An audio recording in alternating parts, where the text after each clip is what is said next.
Woody. My name is Ian Thornton, and I'm the Head of Investor Relations at ARM. I would like to welcome you to our earnings conference call for the third quarter of the fiscal year ending March 31st, 2024. I'm joined today by Rene Haas, the Chief Executive Officer of ARM, and Jason Child, ARM's Chief Financial Officer. Hopefully, you will all have downloaded and read the shareholder letter. If not, it is available on the ARM Investor Relations website at investors.arm.com. The shareholder letter provides a rich update on our strategic progress in the quarter. Before we begin, I'd like to remind everyone that during the course of this conference call, ARM will discuss forecasts, targets, and other forward-looking information regarding the company and its financial results. While these statements represent our best current judgment about the future results and performance as of today, our actual results are subject to many risks and uncertainties that could cause actual results to differ materially from what we expect. In addition to any risks that we highlight during this call, important risk factors that may affect our future results and performance are described in our registration statement on Form F-1 filed with the SEC on September the 14th, 2023. ARM assumes no obligation to update any forward-looking statements which speak only as of the date they are made. In addition, we refer to non-GAAP financial measures during the discussion. Reconciliations of certain of these non-GAAP financial measures to the most directly comparable GAAP financial measures and a discussion of certain projected non-GAAP financial measures that we were not able to reconcile without unreasonable efforts and supplementary financial information can be found in the shareholder letter that we released earlier today. The shareholder letter and other earnings-related materials are available on our website at investors.arm.com. And with that, I'll turn the call over to Rene, who has some prepared remarks. Thank you, Ian, and good afternoon, good evening, everyone. So I'd like to just make a few different comments about the quarter, and then I'll turn it over to Jason for some specifics, and then we'll open it up to Q&A. We had an outstanding third quarter inside the company. We could not be more pleased. Record revenues. We exceeded the high end of the range for the guidance, and extremely pleased about results overall. For Q4, we're expecting another record quarter. And to that end, we've also raised guidance of which Jason is going to give more color on. But a little bit regarding the why and how we got here. ARM is the most fundamental, foundational, pervasive compute platform really in the history of digital design. Over 280 billion units in the 30-plus years that ARM has been a company have been built. And that has underpinned a software ecosystem and hardware ecosystem like no other. And given the fact that a CPU design is really driven by the hardware and the software, it creates a flywheel for continuous development. That is, the more hardware that exists on ARM, the more software that's written for ARM, the more software that's written for ARM, the more popular the hardware. So we're building off a fantastic base that when we look at what happened in the last quarter, not only did we see growth driven by a number of factors, but growth that we think is long-term and sustainable. For royalties specifically around some of the products that shipped in the quarter, we've seen a significant transition now continuing from our V8 product to our V9 product. Our V9 product garners roughly 2x the royalty rate of the equivalent V8 product. And whereas in the previous quarter, that was about 10% of our revenue for royalties, it's now moved to 15%. And that has seen growth in not only the smartphone sector, but also in infrastructure and other markets, which drives growth. We are also seeing strong momentum and tailwinds from all things AI, from the most complex devices on the planet for training and inference, the NVIDIA Grace Hopper 200, to edge devices such as the Gemini Nano Pixel 6 from Google or the Samsung Galaxy S24. More and more AI is running on more edge devices and end devices, and that's all running on ARM. And what that has done is driven a very strong set of tailwinds for our licensing growth. When we look at demand for new products from a licensing standpoint, what we are finding from the end market is that we've reached nowhere near good enough relative to the capability of the technology, and end customers for new designs are needing more and more ARM technology to keep up, particularly with the AI demands. So with that, our licensing growth has been very, very strong. We've also seen proof points around one of our strategies that we call compute subsystems. These are complete finished blocks of designs that we put together for our end customers that will save them significant time around validation of their engineering work and also around time to market relative to cycling products through the fab. One of the very first designs that was made public that uses this is the Microsoft Cobalt, which uses our Neoverse cores, a 128 CPUs to be specific. We work very closely with Microsoft around these designs using compute subsystems. And we see this trend only going to continue. So between strong growth in royalties that are driven between V8 to V9, all things AI needing energy efficient compute, and compute subsystems, we feel very, very strongly positioned for growth. And again, this is completely underpinned by an ecosystem of devices that are in the installed base and a very, very large software community that develops on ARM. So with that, I will turn it over to Jason, and then we'll open it up for Q&A. Thank you, Rene. I'm going to briefly touch on guidance for the fourth quarter and full year. Starting with revenues, for fiscal Q4, we are guiding to a range of $850 to $900 million, with a midpoint of $875 million. This represents a raise of over $95 million compared to our prior implied guidance for the fourth quarter. When combined with our strong Q3 performance, the full year revenue guidance rises to $3.155 to $3.205 billion, an increase of $160 million at the midpoint versus prior. Within Q4 total revenue, we expect royalty revenues to grow mid-single digits sequentially and to be up over 30% year over year as we compare against the bottom of the industry-wide inventory correction that occurred in prior year Q4. Royalty revenue sequential growth is mainly coming from increasing penetration of ARM v9, where royalty rates are on average at least double the rates on equivalent ARM v8 products. Additionally, we are seeing an increasing amount of ARM technology and chips being deployed, and as the amount of ARM technology and chips increases, so does the royalty rate. With around 35% of ARM's ARM's royalty revenue coming from smartphones, we have benefited from recovery in the smartphone market. But with 65% coming from markets beyond mobile, we are seeing more revenue growth from share gains and market share growth outside of mobile. Additionally, we are expecting another strong quarter for licensing, with revenue up sequentially to near record levels. As with recent quarters, we expect to sign multiple new ATA deals in Q4, and demand for our latest technology remains high as customers need access to AI-capable CPUs and related technology, such as our compute subsystems. Turning to expenses, we expect non-GAAP OpEx of approximately $490 million in Q4 and $1.7 billion for the full year. On a like-for-like basis, our full year guidance has increased by $10 million, driven by slightly higher spend in R&D.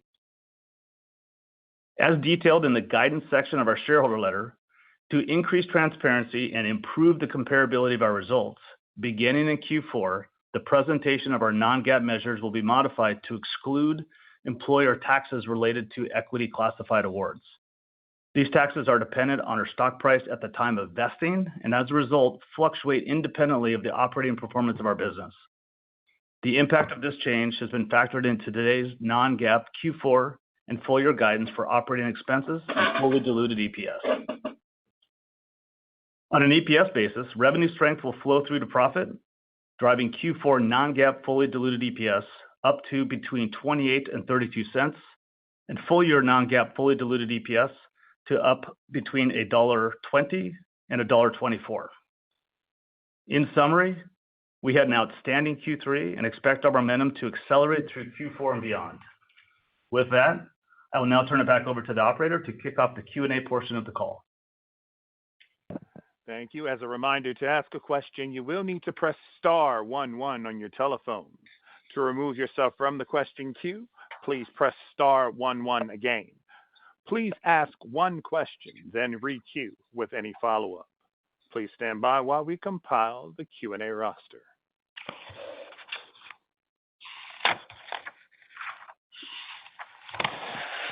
Our first question comes from the line of Harlan Sur of JP Morgan. Your question, please, Harlan. Yes, thank you. Good afternoon, and congratulations on the strong results, guidance, and of course, execution. December quarter, as you guys mentioned, right, second consecutive quarter of strong licensing, second consecutive quarter of book-to-bill greater than one, strong ACV. Sounds like many of your customers across all of your end markets are focusing on accelerated compute and AI and the requirements for more compute capability, and that's obviously being reflected in the strong licensing performance.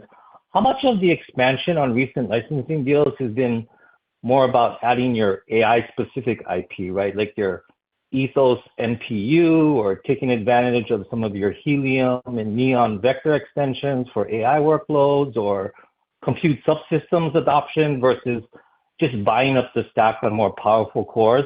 And then more importantly, like, do you guys see the strong licensing momentum continuing into fiscal 25? Yeah. Hi, Harlan. Thank you for the kind words. I'll take the first part of your question and then let Jason comment on the second half. One of the new products that we released relative from a licensing standpoint is something we call ARM Total Access, what Jason referred to as ATA. That gives customers access to a broad set of ARM technology, including our most advanced CPUs and NPUs. And one of the things that we are seeing is exactly what you described. We're seeing demand for incorporating CPUs with anything that helps with AI acceleration, such as vector extensions. Additionally, the ATAs give customers access to the NPUs, which they can also use for an offload. What we are seeing anecdotally relative to when we engage customers is that the need for more compute, the need to be able to handle what I would call a bit of the unknown relative to these large language models that either run on an edge device or in a hybrid way, is fundamentally driving a need for more compute than they had before. So they are looking to upgrade to give themselves flexibility on the design, and also to maximize their ability to deliver the most efficient product, whether that's lots of different cores or a smaller set of devices that may or may not include an NPU.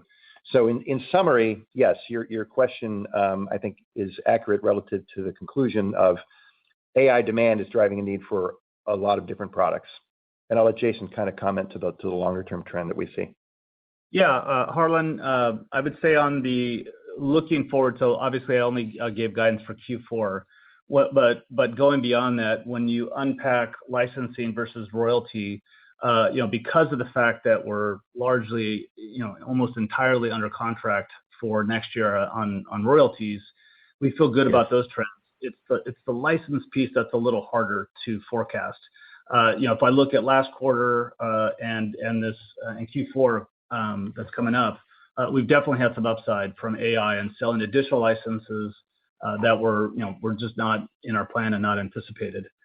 So I think we're going to need to work through this quarter to find out how much of that upside continues to, and that trend flows into next year, because we've seen this demand has been coming, I think, a little shorter sales cycles than we had seen with, typically before. So I'd say stay tuned. Very helpful. In 90 days, we'll give you a better view. No, helpful. Thank you very much. Thank you. Our next question comes from the line of Gary Mobley of Wells Fargo. Your question, please, Gary. Hi, guys. Thanks very much for taking my question. And let me extend my congratulations to the entire ARM team for the strong results. Can't help but notice the strength in business from ARM China. Maybe if you can speak to what drove that strong results out of ARM China. And besides ARM China, were there any other greater than 10% customers in the quarter? Yeah, I would say broadly speaking, we are seeing increased market share gains for our products across the board, particularly around automotive and infrastructure/data center. Inside China, those are very good growth markets. One of the things we've continued to comment on relative to the China market is that the China ecosystem tends to follow the global ecosystem. So as we see the share gains across different aspects of the market, we're seeing that consistent and holding true relative to China. Jason, you want to take the other part of that? Yeah, just on the numbers, to make sure it's clear. So when we announce, related parties, I think we're about 30% of growth. ARM China is the largest portion of it. However, there are others. So ARM China was about 25% of total revenue, just slightly up from the 20% from a quarter ago. That's helpful. The gains in the royalty rate per unit, if I can add a follow-on, certainly are accelerating. Is that all driven by ARM version 9? And should we continue to expect that upward inflection in the royalty rate per unit? Yeah, I think that's the right way to think about it. So as mentioned, ARM v9 was 10% of our royalty revenue last quarter, now 15%. We see that accelerating. The other thing we are seeing is that the mixes of devices that might have a mix of V8 and V9 cores are increasingly moving to more V9 cores. And the reason for that is, back to the AI comment, the compute needs of the end applications only continues to increase. And what we're seeing is customers looking to put more and more technology into their devices, perhaps even more than they originally planned for when they had licensed the technology. So it's a compounding effect of growth. We see growth from royalty happening from V8 to V9 transition and more ARM technology being used in the same devices. So it's a bit of a compounding effect that helps us with growth. Thank you. Thank you. Our next question comes from the line of Thomas O'Malley of Barclays. Your question, please, Thomas. Hey, guys. Thanks for taking my question, and congrats on the nice results. I just wanted to add a question to the V9 pile here. You guys are talking about traction in AI, smartphones, infrastructure. You're saying that percentage as a percentage of total revenue grows into the next fiscal year. Where are you seeing the most of that traction? You've called out AI a couple times here early in the call, but is that coming more from the smartphone side or the AI side? And just maybe talk about the cadence of where you see that penetration rate growing as you get into the next fiscal year. Thank you. Yeah. So thanks for the question. So a couple ways to think about it. There's definitely growth coming from the data center side. So proof points such as NVIDIA's Grace Hopper, the Microsoft Cobalt design, the work that AWS has been doing with Graviton. What we are seeing is more and more AI demands in the data center, whether that's around training or inference. And because the ARM solution in the data center in particular is extremely good in terms of performance per watt, and the constraints that are on today's data centers relative to running these AI workloads puts a huge demand on power, that's a great tailwind for ARM. If we move to the edge devices, such as a smartphone, we've seen, and I think the recent launches, as I mentioned, with Gemini Nano and the Galaxy S24, increased AI workloads being pushed to the phone. And what we're seeing from the design standpoint is more and more compute technology being pushed into those phones such that they are AI capable and AI ready. Because this field is moving very, very fast. A year from now, who knows what the type of AI applications it might be able to run on a smartphone. So what we're seeing is a shift to more and more high-performance capable technology to capture a wave to ensure that they can run these AI workloads. Nobody wants to be caught behind with not enough performance when the new application comes out. So that has accelerated the V9 adoption, both from the standpoint of more devices using it and more devices using more of it. And to your question, where is it coming from? It's coming from everywhere. It's coming from certainly the data center, certainly from the edge devices, and we think over time, even AI PCs. So it's a huge growth vector. Super helpful. And then if I could just ask a follow-up as well. If you look at kind of the seasonality of the close year, you obviously saw really strong results in both the December and the March quarter. Obviously you're not perfect with units, but if you look at June and the smartphone ecosystem, you're kind of seeing a little bit of a pause in the Android ecosystem and kind of some cautious data points from the supply chain in general. Could you talk about what you expect in terms of seasonality to start your fiscal year? Any tidbits there would be helpful. I know you're not guiding June, but any way to help think about how we begin the next fiscal year would be helpful. Thank you. Yeah, I'm not going to comment in terms of too far forward on the seasonality component to what we're doing. But what I would emphasize is that we're a bit of a different company to think about relative to how you think about other companies in terms of their specific exposure to a market. We are involved in just about every single end market, and every single end market is moving from V8 to V9, which have, as I said, double the royalty rates. And just about every single one of these markets is putting more compute into their devices. So sometimes when we've had questions from folks saying, well, wait a minute, I'm trying to figure out how units match up to numbers, we're operating on a little bit of a different plane because of our broad adoption. And as I mentioned at the start of the call, the pervasiveness of the architecture. It's just driving a whole different set of growth vectors. Thank you very much, guys. Thank you. As a reminder, please limit yourself to one question. Our next question comes from the line of Vivek Arya of Bank of America Securities. Your line is open, Vivek.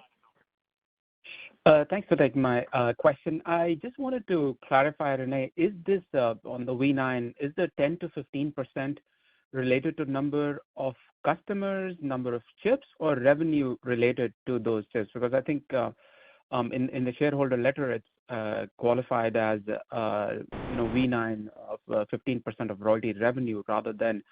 I guess a bigger question is just so that we have an apples to apples sense of how many of your smartphone units are actually using V9 right now versus the ones that use V9 in the last quarter. Is that a better way to track V9 adoption? And where does it go from here, I guess? Yeah. So let me try to answer your question, and maybe Jason, Ian, if I'm missing some facts, you guys can fill in. First off, the number when we say 10% and 15%, that's percentage of our overall royalty revenue. So that's the way to think about that. When you think about the number of units that are moving from V8 to V9, I don't think we have anything specific that I can give you on this call. But what I can tell you is just as an example or an anecdote is that V9 is being used extensively and almost exclusively now in all the premium smartphones. And the premium smartphones, such as the Galaxy S24, those are actually part of the segments that are seeing a little bit better growth than their compatriots. So given the fact that virtually all the premium smartphones have now moved to V9, and as I mentioned before, people are trying to put as much V9 technology in that smartphone to capture the AI wave, I think that's maybe one way to think about proportionally where some of the growth comes versus units. What we tend to see with the smartphone market, for example, is typically a waterfall over time where what was in the premium unit finds its way into the high end, then into the mid-range. But that's the way maybe a good way to think about it in terms of where the percentages are. There certainly is a lot of V9 in a premium smartphone, and we're seeing a lot of premium smartphones being sold. Thank you. Thank you. Our next question comes from the line of Mehdi Hosseini of SIG. Your question, please, Mehdi. Yes, thanks for taking my question. Just actually as a follow-up, is there any way you could elaborate on the mix of V9 by end market, like a smartphone versus cloud compute? And I have a follow-up. I'll attempt to answer that. And again, maybe Ian and Jason. As I said, premium smartphone is almost exclusively now V9, and virtually every high-end data center chip is V9. When you look at Grace Hopper, when you look at Graviton, when you look at Microsoft Cobalt, these are all V9-based designs. Yeah, the only thing I would add, in terms of royalty revenue and then chips that have actually been deployed in the market, we are overweighted towards smartphones on V9 primarily because it's an annual refresh cycle. And so I would think of that being a bit ahead. Over time, I think the other lines of businesses will catch up, but it's predominantly or definitely weighted more towards smartphone for the reasons that Rene just pointed out on premium mix. Got it. Thank you. And my follow-up has to do with the market share. I think end of FY24, or I'm sorry, end of FY23, cloud was about 10% market share for you, and networking was 26%. Is there any way you can give us some color as how, as you close FY24, how those market shares are changing? Yeah, not today. We're not prepared to give that. When we give the updates for next year, the next quarter, we can do that. But I can say we're very pleased about the direction of travel, and AI has only helped that grow faster. Got it. Thank you. Thank you. Our next question comes from the line of Vijay Rakesh of Mizuho. Your question, please, Vijay. Yeah, hi. Congratulations again on a great quarter. Just a quick question on the cloud compute side. If you could give us some way of how to look at what do you think would be the growth in 2024, given you have some pretty marquee customers with GS200 and Graviton and Cobalt 100 now, and a follow-up. Sorry, didn't catch the question. You're asking about projected growth for next year in cloud? Yeah, just for calendar 24, how do you see the growth with those on the cloud compute side? You have some big marquee customers there now. How do you see that growth?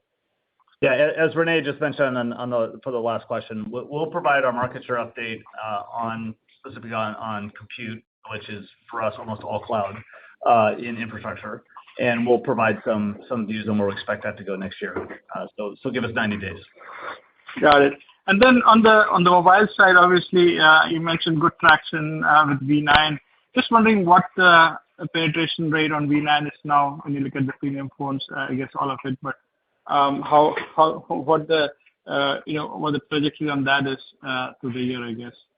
Maybe you save it for later. Is your question what percentage of smartphones are V9? Yeah. Yeah, as I mentioned earlier, the numbers are somewhat skewed relative to the premium segment versus the broader segment. If you look at overall units, most of the premium, if not all, smartphones have moved to V9, and the rest of the segments have been slower to adopt. But the premium segment draws a very, very large mixture of lots of cores and lots of royalty-rich cores. So it tends to weigh out the numbers relative to overall units. We expect V9, and Ian, keep me kind of comfortable on this, usually the next 3-4 years to kind of find its way throughout the entire smartphone category. Yes, if you go back to how V8 sort of took over from V7, it took about 3 years to get from sort of where we are here to about 80-90% penetrated. Got it. Thanks. Thank you. Our next question comes from the line of Ross Seymore of Deutsche Bank. Your question, please, Ross. Hi, guys. Thanks for letting me ask a question. Congrats on the strong result and guide. I wanted to go back to the ARM China conversation. So a clarification on the main question. The clarification was that 25% that I think, Jason, you mentioned, was that of total revenues or just of royalties? And then the main question is, could you just help us break down a little bit how that's so strong, whether it's total revenues or just of royalties? That was a significant driver of growth. And, depending upon the answer to the clarification, it could have been more than all of the sequential growth. So I just wanted to get my arms around what was really driving the growth and how much of it came from ARM China. Yeah, China was 25% of total revenues in Q3, and that's up from 20% in Q2. And then what was driving that? Because, again, by that math, it seems like the China side was up, 30%, and everything else kind of went down a little bit sequentially. Was that just the China handset market coming back to life? Was it more goodness beyond that? Just any color you could give on what drove that China growth that was so impressive. Yeah, we don't break down the individual customers, but as I said, the China ecosystem tends to follow the rest of the world relative to the growth. So when we talk about growth in data centers and we talk about growth in automotive, and to your comment, certainly recovery in the smartphone market helped. Thank you. Thank you. Our next question comes from the line of Charles Shi of Needham & Company. Please go ahead, Charles. Hey, thanks. My congratulations to our management team on the very strong results. Very impressive. I do want to dig into a little bit more on the China and the related party side of the revenue, because when I look at your historical numbers, your ARM China contribution tracks almost identical the related party transactions. There seems to be a little bit of the gap seems to be expanding a little bit over the last quarter, and maybe related to that. You had very strong bookings in the last quarter, and this quarter the booking actually comes down a little bit, but the licensing revenue actually was stronger than you expected. Was that the result of some of the earlier commencement of the licensing contracts that you probably signed a little bit earlier in the year, maybe in the prior quarter? And is that more of a timing that kind of surprised you to the upside? Thanks. Yeah. So first on the related parties. So yeah, typically China has been most all of it. We did have an additional license deal, that was roughly 5%, I guess, of total revenue. The difference between ARM China and the rest. That deal did come through this quarter, and so you're right. That's not something that's been continuous, but was a deal that came in this last quarter. In terms of the makeup of license revenue in general, we typically run somewhere around 40 to 50% of our license revenue is from backlog. So deals previously signed, but relate to technology milestones that are delivered within the quarter. And then the remainder are new deals that are signed within the quarter. Clearly, we have good visibility into backlog and what our delivery is going to be. And we have a pretty good insight into renewals or deals that have relatively long lead times. I think the one thing that we saw a little bit unique both last quarter and this quarter is with the increased kind of focus in AI, and there just is a lot of focus on investing and building designs in AI. And I said, so there's been some shorter cycle deals that have come up, I would say a little bit unique versus what we've seen in the past. And that's the primary reason why we do need to spend a little more time this quarter to get our arms around how much of that momentum will we continue to see next year. Does that answer your question? Yes, thanks. If I may add that the China piece, your IP peers seems to be a little bit more cautious about what's going to happen, in this year. And actually, the kind of cautious view started late last year, but that your China revenue is still going very strong. How do we reconcile the differences here? This is my last question. Thank you so much. Well, I wouldn't say that we're less cautious. I think our numbers have been strong, but from a forecast perspective, we've been forecasting that China likely goes down into the teens as a percentage of total revenue. This last quarter and the quarter before, we've just seen stronger recovery than we had previously expected, and that's been certainly a nice positive surprise. In terms of going forward, we feel good about the progress we expect to deliver this quarter. And in 90 days, we'll let you know if we think that progress is going to continue into next year. Appreciate the color. Thanks. Thank you. Thank you. Our next question comes from the line of Matt Ramsey of TD Cowen. Please go ahead, Matt. Thank you very much, guys. Good afternoon. I wanted to go back to the ARM v9 conversation on a couple of points. I noticed that this is the first time, and maybe I'm just dumb and didn't see it, but I think this is the first time you had explicitly put in the shareholder letter and in writing that you were at least double royalty rates from V8 to V9. And I guess I wanted to ask about that in a broader sense. Is that sort of across the board, across end markets and also across customers that are traditionally processor licensees and also ones that are traditionally architectural licensees and do the systems themselves?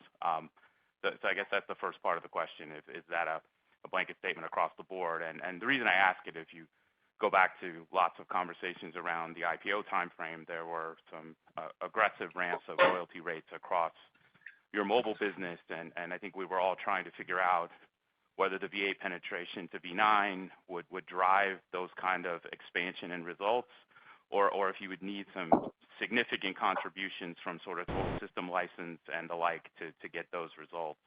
And so any context there about the applicability and breadth of that comment on doubling royalty rates on V9 would be really helpful. Thanks, guys. Yeah, thanks, Matt. So I'll attempt to answer it and let Jason and if Jason wants to chime in. Yes, you're right. This is the first time we've done it, although we only have done 2 of these letters, so we don't have a huge installed base to refer to. We wanted to provide some specific clarity because we had been receiving some level of questions around the thing you just asked about relative to how to think about V8 versus V9. The double the V9 rate for the equivalent, double V9 for the equivalent V8 is sort of a rough guidepost, but in some cases it's quite a bit more. The Neoverse royalty rates have their own unique tables. The automotive royalty rates have their own unique tables.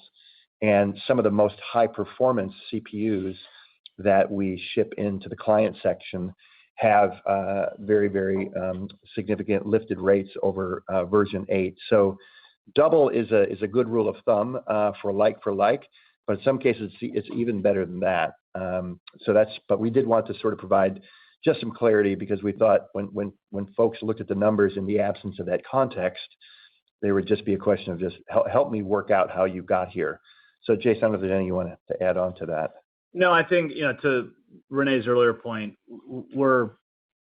I understand we're a little bit hard to model because we don't really track to other companies.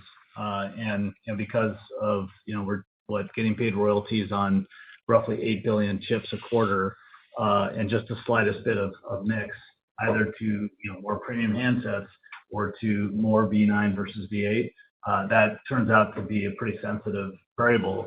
And when you look at the growth from last quarter to this quarter and what we're expecting from this quarter to next quarter, unit growth is very, very small. It's really almost all coming from rate growth increases. And as we said back at IPO, we're almost 100% on a contract for next year. So really we're just seeing the manifestation of the work that was done in the last 2 years. We wanted to provide this V8 to V9 ratio as one way to help you guys be able to kind of see the progress and be able to model it. So hope it's helpful. No, it's super helpful. I can say that one thing that we had high confidence in when we started looking at the transition was V8 to V9. We knew we had increased rates, and we knew that the royalty picture would be better than what we were accustomed in the past. I think one of the benefits we're getting, and I would use AI as sort of a driver for all this, is that the amount of V9 cores or the mix of V9 cores has been stronger than anticipated because people are putting more CPUs down where they were not planning on putting as many, or they may be putting a higher mix of V9 and V8. So that's all driven, I think, good forward momentum for us. No, that's super helpful, guys. Just a quick clarification. Any comment on, the base rates may be different, and obviously different customers have different contracts, but all of that commentary, at least directionally applicable to your architectural licensees as well? Thanks. Yes. Yes, it is. Thank you. Excuse me. Thank you. Our next question comes from the line of Andrew Gardiner of Citi. Your question, please, Andrew. Thanks very much for taking the question. I had one on the licensing side. You guys have spoken about how strong it was in the quarter and the being surprised at the quicker sales cycle time on some of these licenses. A point that you haven't brought up on the call yet, but that was in the shareholder letter, was that you also saw 3 of the 5 ATA licensees in the quarter be upgrades from the ARM Flexible Access program. And you said that was the first time that had happened. Did that take you by surprise, or were these customers that were getting to be particularly large for an AFA, and so it was natural for them to upgrade? Yeah, was it a surprise, and is this something that might actually continue to surprise positively? Is there a portion of that, that cohort that is sort of natural to be upgrading from AFA to ATA and therefore contribute more in terms of license dollars? Yeah, thank you for the question. We didn't bring it up in our comments. We've got a lot of good stuff to talk about this quarter, and I was trying to keep it as concise. But the AFA transition to ATA, thank you for calling that out. That's a great trend for us. When we designed the program a number of years ago, that was absolutely the intent, is that customers that launched into an AFA would ultimately go on to a total access license. What largely drives that, quite frankly, is the company that took the AFA start to get commercial traction in their business. Some of the AFA customers are early stage companies. They may have an early exit or get acquired. But as they get larger and mature, we expect them to embrace ARM technology in a broader way. So I wouldn't call it a surprise. I would actually call it an expected outcome that we have, and we're really happy to see it. It's great. Thanks very much. Thank you. I would now like to turn the conference back to Rene Haas for closing remarks. Sir? Thank you, and thank you, everyone, for the kind words on the quarter and the good set of questions that we had. We're thrilled about Q3, and we're very, very excited about Q4. I think what you're seeing coming to life are all the strategies that we've been working hard on over the last number of years. Investment in the V9 technology, the diversification of our business into data center, into automotive, and of course, IoT. And then now what I think is probably the most profound opportunity in our lifetimes, which is around AI. And I think regarding AI, particularly when you think about artificial general intelligence, that's going to drive the need for more compute in a way that we've never seen before. So as good as the last couple of quarters were, we're just at the beginning. I could not be more excited about the growth that we have going forward, and thank you for all your time and questions.